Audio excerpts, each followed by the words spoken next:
e, portanto, agiam juntos. A principal vantagem era o número de olhos observando. Quanto mais dinossauros, maior a chance de ver um predador se aproximando. E também, se tiver um bando de animais grandes, com chifres e golas grandes trabalhando juntos, eles conseguem derrotar o mais cruel dos predadores que vive naquele ambiente. Aquele ambiente incluía não apenas o que é agora Alberta, Canadá, mas também o Alasca e Montana, onde restos mortais do paquirinossauro foram encontrados. O fato do paquirinossauro ter sido encontrado em áreas diferentes sugerem que estes dinossauros tinham uma habilidade notável de adaptação a uma variedade de meios ambientes. Também nos mostra que eram dinossauros imigrantes. Este dinossauro do Ártico foi retirado de seu ambiente pela mudança de clima e o tempo todo de escuridão. Durante os meses de verão, onde havia muito alimento no Ártico e porque a luz solar 24 horas produz várias plantas boas, estes paquirinossauros devem ter se mudado para o Ártico, dispersado, alimentado no verão, mas quando chegou o outono, de repente enfrentaram 24 horas de escuridão. Então eles tinham que sair de lá, eles se reuniram em bandos novamente e foram para o sul, em Alberta, e depois dispersaram novamente por lá nos meses de inverno. Plantas fossilizadas encontradas neste local sugerem que há 75 milhões de anos, este riacho era um lugar ideal para um bando de imigrantes paquirinossauros virem do sul e se alimentarem. Uma das coisas interessantes sobre o local em Pipestone Creek foi as evidências de plantas, inclusive alguma madeira petrificada, que geralmente estava embaixo dos ossos. Havia pólen, havia fungos, havia folhas e quase certeza, pelos restos de plantas, que isso já havia sido uma grande floresta. Mas o paquirinossauro era, na verdade, um grande nadador. Apenas o pânico explica o afogamento em massa. Então, o que pode ter desencadeado o caos? Uma nova descoberta revelaria um predador altamente feroz nas proximidades. Foi uma descoberta que mudaria o que pensávamos que sabíamos sobre o mundo pré-histórico no Ártico. A descoberta de um dos maiores cemitérios pré-históricos já revelados mostra um campo de morte. Um bando inteiro de paquirinossauros se afogou em uma enchente. O que exatamente os levou até lá?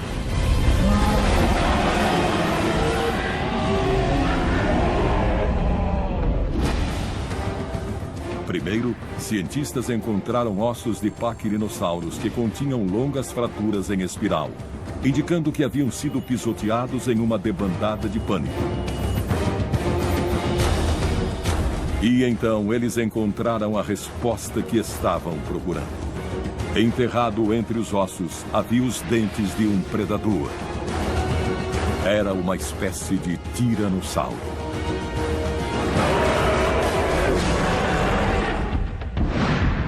Isso nos sugere que talvez esses dentes de tiranossauro são, na verdade, os dentes que ficaram nos corpos das vítimas enquanto as comiam.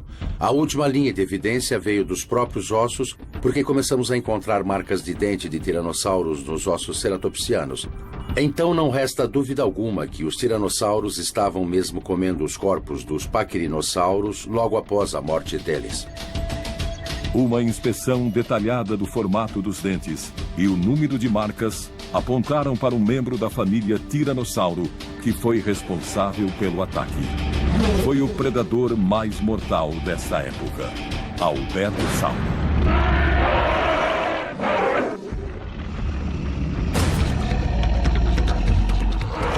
Albertossauro, o lagarto de Alberta, um grande predador da espécie Tiranossauro.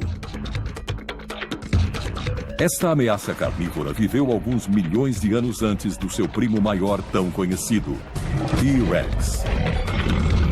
Se o T-Rex é a versão de uma van ou de uma caminhonete, o Albertossauro é de um carro esporte. O mesmo design básico, porém mais impecável, mais elegante e quase mais rápido que um adulto. Albertossauro media 9 metros de comprimento. Tinha 3,5 metros de altura e pesava cerca de 3 toneladas. O carnívoro tinha 5 características do tiranossauro que o tornavam um predador temível. Em primeiro lugar, Albertossauro possuía mandíbulas poderosas e cerca de 70 dentes. Eram bem afiados na ponta e dos lados. Eles costumavam dilacerar e não esmagar suas presas. Os dentes eram curvados, o que significa que tinham as pontas para trás, e também eram bem afiados com extremidades cerradas. É bem peculiar porque eram perfeitamente adaptados para comer carne, mas não necessariamente para comer ossos. A segunda característica era a visão binocular, que dava uma grande percepção de profundidade.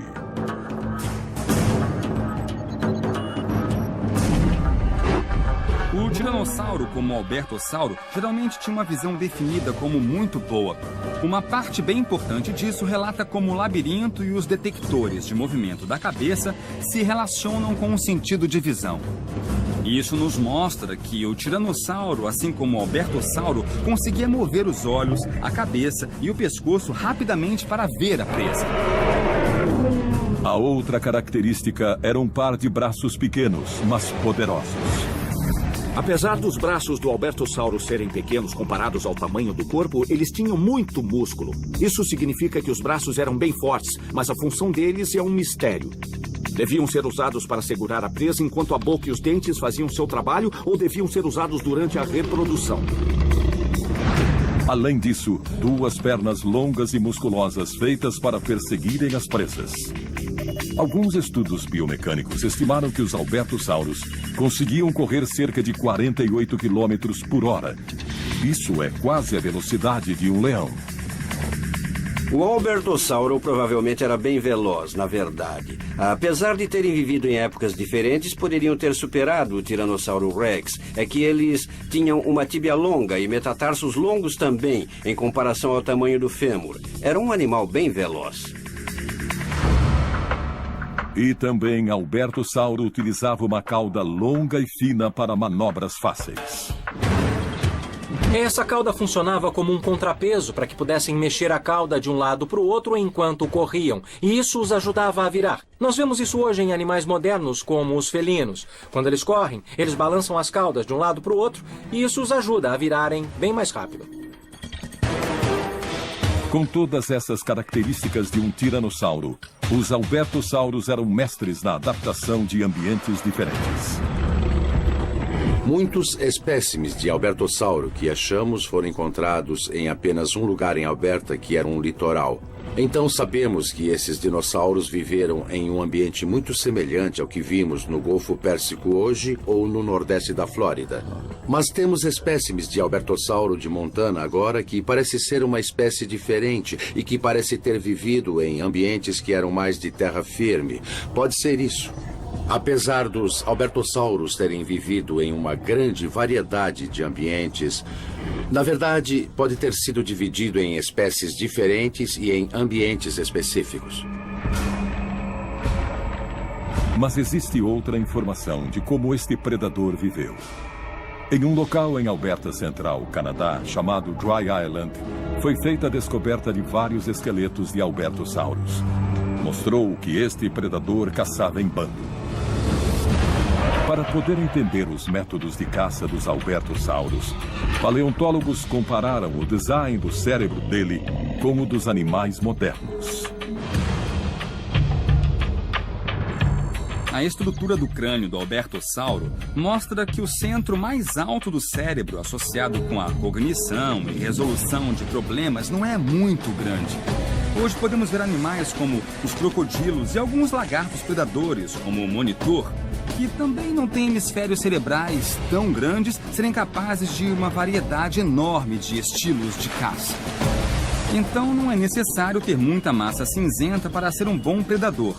A estrutura do crânio do albertossauro pode nos dizer que ele conseguia armar emboscadas e que devia ter capacidade intelectual para um predador perseguidor, ou seja, ele sabia caçar suas presas. O albertossauro tinha o pescoço em forma de S, que permitia abocanhar sua presa como uma serpente no ataque.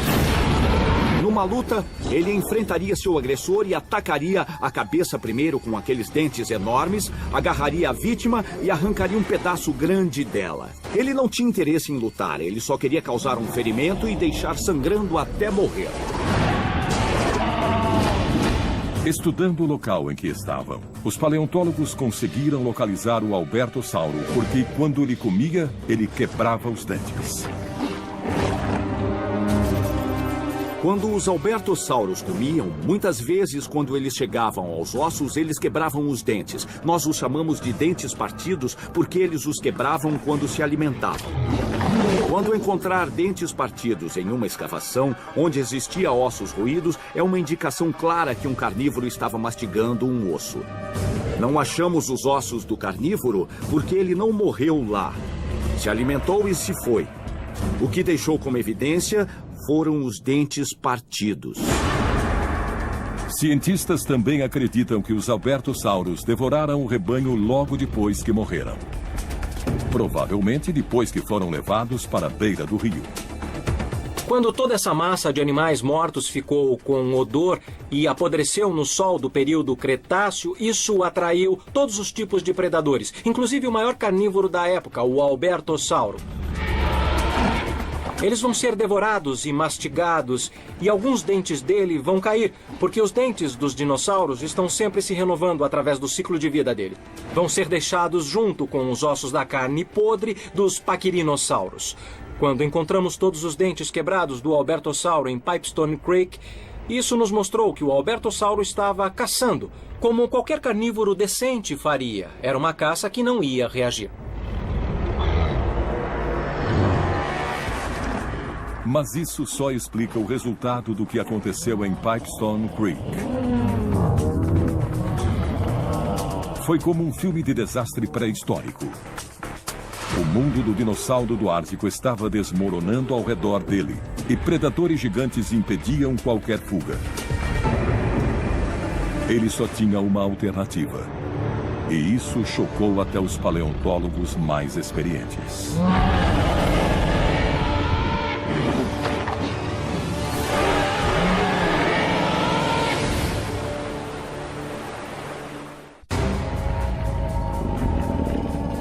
Albertossauro, um predador feroz.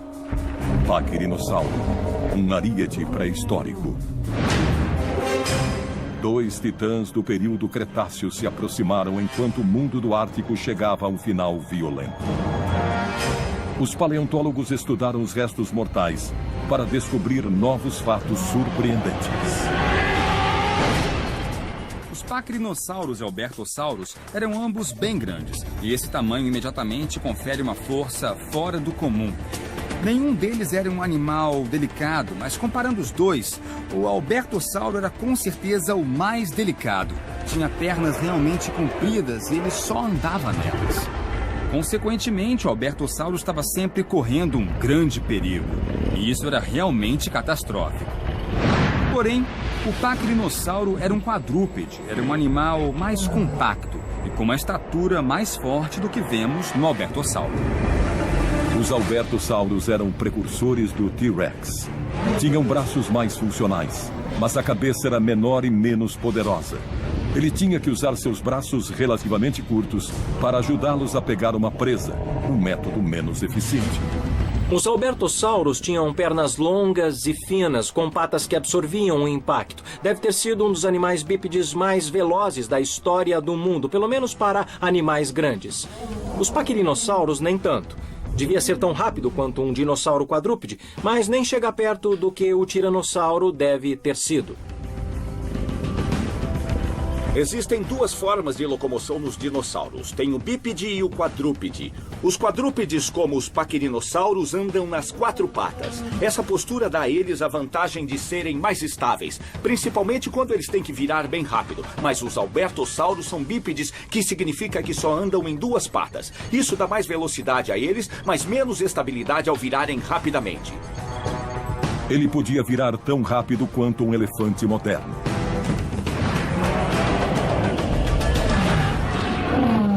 Consigo ver esses animais girando de duas maneiras bem diferentes.